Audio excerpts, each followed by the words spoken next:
Всем привет, вы на канале Польза.нет, и здесь только быстрые обзоры и долгие стримы. И сегодня вход, разумеется, пишется на сам аппарат. Это Realme GT Neo 3 Global Edition, то есть у меня уже глобальная версия. Чем она отличается от китайской, вы узнаете в ролике. По большому счету изменения минимальные, но этот ролик актуален не тем, что я все-таки смог купить глобалку, мне ее прислали, я ее нормально прогонял, притом прогонял и в Твиче, на лайв-канале есть пример того, как этот телефон справляется с тем, чтобы одновременно стримить на Twitch, притом без карты захвата, и играть. Телефон, спойлер, справлялся, но насколько хорошо, я расскажу в конце, либо смотрите в описании, как это было.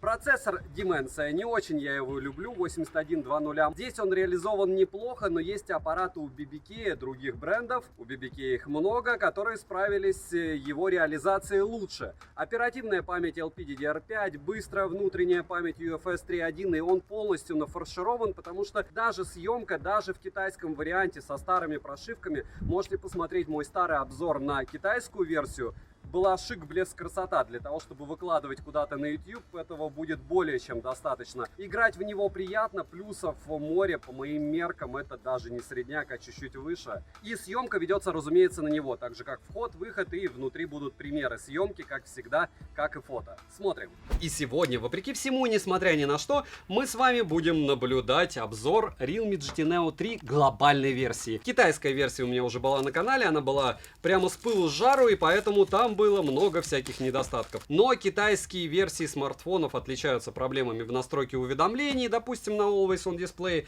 и еще много чем. Здесь Dimensity, которую я не особо люблю, 8100, но почему я так рад? Потому что я смогу этот девайс, что сделать правильно, в Твиче погонять. Много бесполезной макулатуры, разумеется, сам смартфон.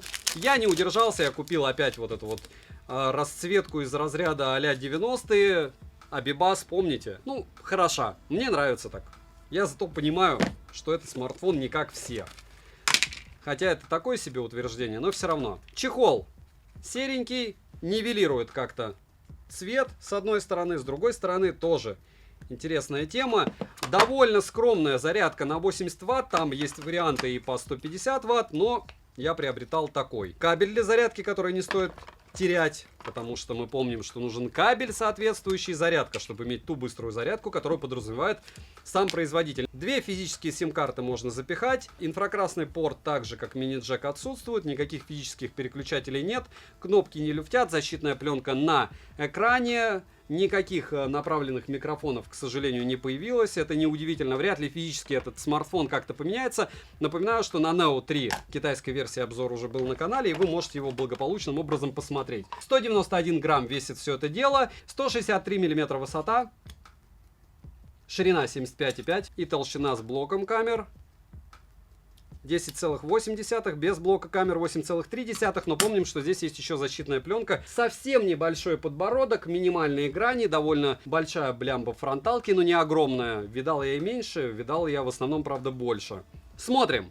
Розыгрыши море, читаем описание, какие сейчас актуальны. Постоянно это, разумеется, 5 Mi Band 6 серии. Разыгрывается за лайк, подписку и комментарий к любому видео. Помимо этого сейчас еще разыгрывается iPhone 14 и OnePlus Nord N20 SE. Подписывайтесь с колоколом, перейдем же к смартфону. Полетели. Приобрести Realme GT Neo 3 можно в черной, синей и белой расцветке. Внешне, что китайская, что глобальная версия данного смартфона одинаковые. В принципе, по внутрянке они также практически не отличаются. Несмотря на это, для тех, кто не видел мой обзор на китайскую версию смартфона, я пробегусь по характеристикам. Тыльная часть из матового стекла, рамки алюминиевые, а с фронтальной части экран покрыт Corning Gorilla Glass 5 версии. Сборка хорошая и материалы качественные. На корпусе расположена кнопка питания, качели регулировки громкости, далее разъем USB Type-C версии 2.0, к сожалению, 2 микрофона, динамики, 2 основных и 1 разговорный. Звучание здесь стерео и Dolby Atmos на борту. Звучание хорошее, как для такой стоимости. Кастомного эквалайзера в стоке нет, мини-джека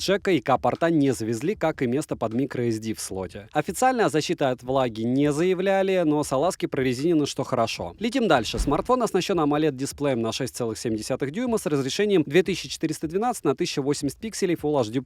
Соотношение экрана к корпусу 94,2%, контрастность 5 миллионов к 1, глубина цвета 1,7 миллиарда цветов. 100% широкая цветовая гамма DCI-P3, матрица экрана абсолютно плоская, что, по моему мнению, для игр удобнее. Плотность пикселей 394 ppi практически идеально. При прямом попадании света на экран в солнечный день на улице яркости слегка не хватает. Но пользоваться смартфоном можно без проблем. Частота обновления экрана 120 Гц, на выбор также есть 60 Гц автогерцовка. Тач меня не порадовал. На экране вы можете наблюдать результаты теста на частоту дискретизации касания как в обычном режиме, так и в режиме GT. DC-диминг в наличии есть, но его включить можно только в режиме разработчика. Шим, что без DC-диминга, что с ним, практически одинаковый. На 100% яркости 3,2%, на 56,4%, на минимальной 15, на нуле 9. Показатели шима отличные, глаза от экрана не устают. Автояркость работает быстро, под освещение подстраивается хорошо. Под разными углами тон картинки слегка бросает в теплый оттенок. Always on Display на борту, вдобавок он полноценный. Далее мультитач есть, на 10 пальцев откликается смартфон моментально. Разблокировать экран можно при помощи сканера отпечатков пальцев, внедренного в экран с поддержкой теста сердечного ритма и распознавания лица. Сканер отпечатков пальцев работает хорошо и довольно быстро. Внести отпечаток одного и того же пальца несколько раз нельзя. Распознавание лица срабатывает отлично даже под углом. Зарегистрировать биометрические данные можно только одного лица. Цветопередача у экрана приятная, но как в китайской версии мне лично не хватает яркости. Летим дальше. Процессор MediaTek Dimensity 81205G с техпроцессом 5 нанометров с 8 ядрами, максимальная частота которого 2,85 ГГц, графический процессор Mali G610MC6, интерфейс Realme UI версии 3.0 и Android 12 версии. Оперативная память LPDDR5 и доступна на выбор 8 или 12 ГБ. Виртуальное разрешение ОЗУ на борту до 5 ГБ максимум. Внутренняя память UFS 3.1 на выбор 128 или 256 ГБ. Имеется поддержка высокоскоростного Wi-Fi 6 серии, поддержка ненужных на данный момент нам 5G сетей одновременно с двух сим-карт. 4G имеет 7 бенд и 20, в отличие от китайской версии Realme GT Neo 3. В китайской версии только 7 бенд. Связь смартфон ловит хорошо, звучание при звонках отличное, микрофоны отрабатывают на удра, датчик приближения за время использования не подводил, запись разговора в стоке есть, но уже с уведомлением собеседника о начале записи разговора. Вибромоторчик приятный настроить можно, как и интенсивность сенсорного отклика, интенсивность вибрации. Bluetooth последней версии 5.3 NFC поддерживается, устанавливаем MirPay и оплачиваем им. Из навигации на борту GPS от GPS, Beidou, GLONASS, QZSS и Galileo. GPS-тест в городских условиях стандартно показывает точность 1 метр. Емкость аккумулятора 5000 мАч. PC-марки выдал 8 часов 38 минут, осталось еще 20%. Тест я, как всегда, проводил при 120 Гц на максимальной яркости. Заряжается он с 0 до 50% заряда за 14 минут, с 0 до 100% от родного адаптера питания за 37 минут. За 1 час просмотра видео на YouTube ушло 14% заряда при 100% яркости по Wi-Fi. За час игры в New State Mobile улетает 22% заряда при 100% яркости и одновременном стриминге на Твиче. Играть довольно комфортно, фризов или лагов я не наблюдал, но стримит он слегка хуже, чем OnePlus Ace. В Genshin Impact смартфон показал себя неплохо, картинка плавная, играть более чем комфортно. Беспроводной зарядки не завезли, но есть функция OTG. Перейдем также к тестам. Тротлинг-тест проходит так же, как и китайская версия. 287 гипсов минимально, максимально 397. В среднем 326 гипсов на 100 потоках при 30 минутах. В Geekbench в сингл-коре 968, в мультикоре 4010. 3D Mark показал практически такие же результаты. В Antutu выдал, считайте, 800. Storage-тест показал 57 тысяч, это очень круто, а на холодную 45-минутный стресс-тест прошел отлично. Результаты вы видите. Основной блок камер с тыльной части состоит из 3 модулей и двухцветной световой вспышкой. Основной модуль Sony IMX стандартный 766, почти везде с оптической стабилизацией на 50 мегапикселей. Все как у всех. Сверхширик на 8 мегапикселей с углом обзора в 119 градусов и макрокамера затычечка на 2 мегапикселя. Запись видео доступна в максимальном разрешении 4К 60 FPS, цифровая стабилизация на борту. Фронтальный модуль на 16 мегапикселей с датчиком Samsung S5K3P9 находится по центру верхней части экрана в небольшом вырезе. Максимальное разрешение для съемки видео 1080p 30 FPS. Качество фото и видеосъемки меня радует, слегка не радует только фронтальный модуль и автофокус на основном сенсоре. Короткие примеры вы сейчас увидите. 4К 60 FPS, усложняем задачу, вот объект сложный.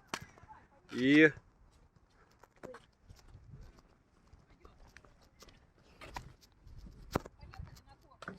как видите, он пересвет идет вообще капитальный. Прям вообще капитальный, непонятно почему. Скинтон вообще непонятно какой.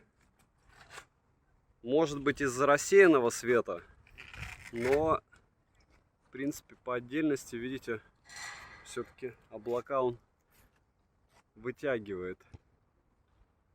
X, допустим, 10 шум. Нулевая ретушь, оригинал, фронталка. Не вижу роллинг шаттера, но вижу какие-то искажения. Может быть, мне это кажется, а может быть нет. Но еще раз напоминаю, что рассеянный свет один из самых неприятных для смартфона. Наверное, даже в каких-то моментах более неприятный, чем прямое попадание солнца прямо в сенсор, когда очень солнечно.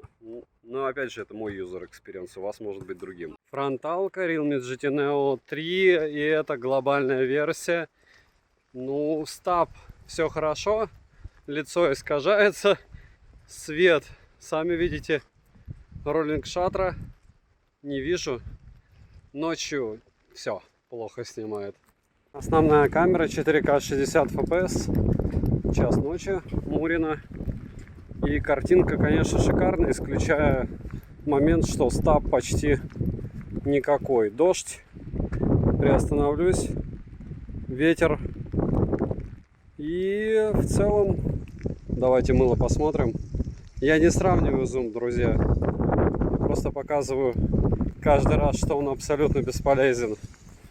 Ну вот так, еще флеш можно включить. Ну а бесполезно тоже. Расширик максимум 1080. И разумеется, не ночью его использовать нам правильно.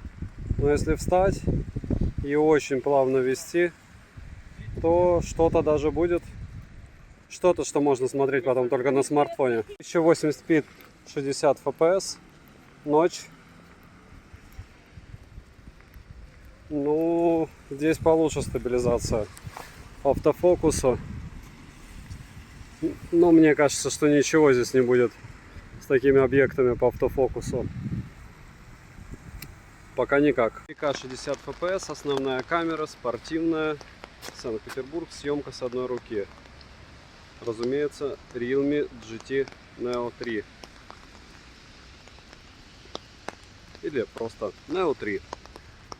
4К 60 fps, дождь, пасмурно, основная камера. Дождь между Академической и Гражданским проспектом. Иду довольно быстро, съемка с одной руки. И вот так получается хорошо отрабатывает стабилизатор у основной камеры и не очень хорошо у фронталки. Ну и плюс, да, баланс белого и все остальные дела. День, основная камера 4К 60 fps, дождь, но телефон защищен зонтом. Так что съемка основной камеры, если встать, вообще очень даже неплохая и плавная. Вот оно, детское баскетбольное счастье. 4К 60 fps, съемка при великолепном, я считаю, освещении, с двух рук, еще и с упором. Если брать X, к слову, X10 даже на фото ужасен, X10 на видео то же самое, хотя максимум фото X20. 4К 60 fps. И, допустим, вот отсюда попытаемся фонтан увидеть. X10. Стаб ничего, но картинка ни о чем. Час ночи, фронталка, 1080p. Вот сейчас я попытаюсь фокусироваться на времени. Есть. Но с балансом белого и автофокусом вы уже сами все поняли, что здесь происходит. Напоминаю, точнее не напоминаю, это новая информация. К сожалению, МТК-шные процессоры не имеют возможности подключения на данный момент. Вот сегодня я делаю запись. Возможно, кто-то знает как. Но, как я знаю, все это дело отрубили в стриминга через карту захвата. То есть, проще говоря, если вы захотите на Твиче стримить, первое, вы должны знать, что этот телефон намного хуже справляется, чем OnePlus Ace и OnePlus Ace Racing Edition, которые поновее будут, и у них есть свои плюсы. Спойлер, мини-джек у кого-то есть. Так еще, помимо этого, он, к сожалению, не имеет возможности стриминга через карту захвата.